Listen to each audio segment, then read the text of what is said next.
Tu es fier aujourd'hui d'avoir une personnalité? Est-ce que tu sais comment elle s'est construite, cette personnalité?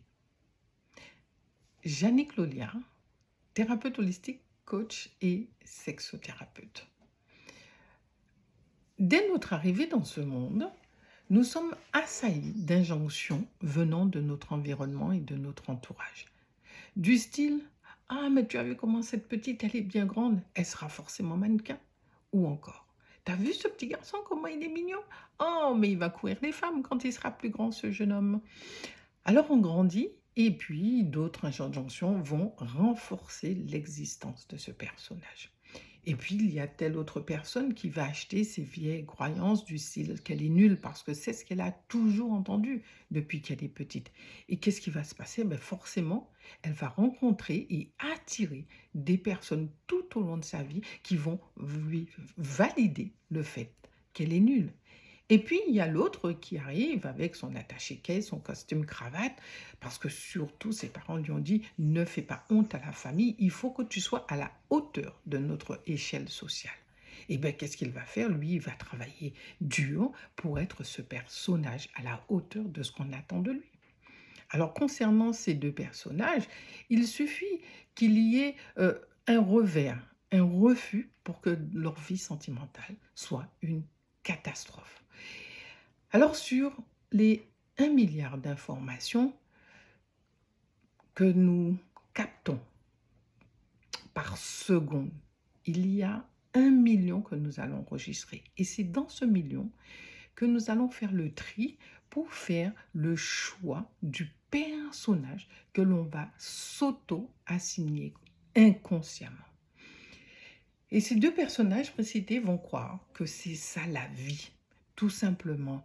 Et que par conséquent, eh ben, qu'ils sont juste en train, ils ne vont pas savoir qu'ils sont juste en train de nourrir ce personnage qu'ils ont tout simplement incarné. Et puis un jour, burn-out, dépression, douleur dans le corps, et puis la peur de mourir, bien entendu. Parce que, bien oui, parce que va devenir ce personnage s'il n'existe plus? Eh bien, plus personne ne saura que j'ai existé, bien entendu. Eh bien voilà, la plus grande peur de l'humain, c'est la non-existence de son personnage.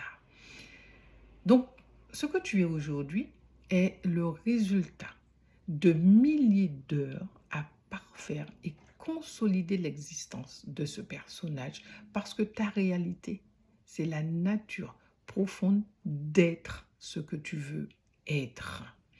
Donc, si ce personnage te fait souffrir, n'oublie pas que ta vie est rétrécie par l'angle de vue que tu as sur la vie, bien entendu.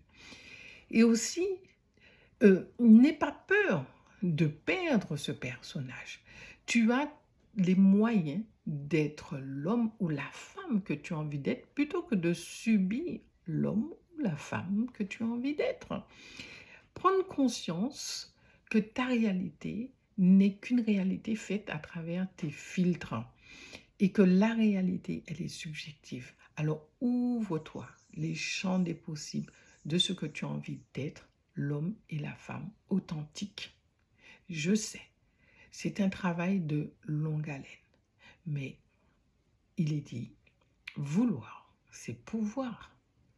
Alors, si tu as aimé cette vidéo, n'oublie pas de liker, de faire des commentaires ou de laisser tes réflexions ou autres. En attendant, prends soin de toi, et je te dis à très vite.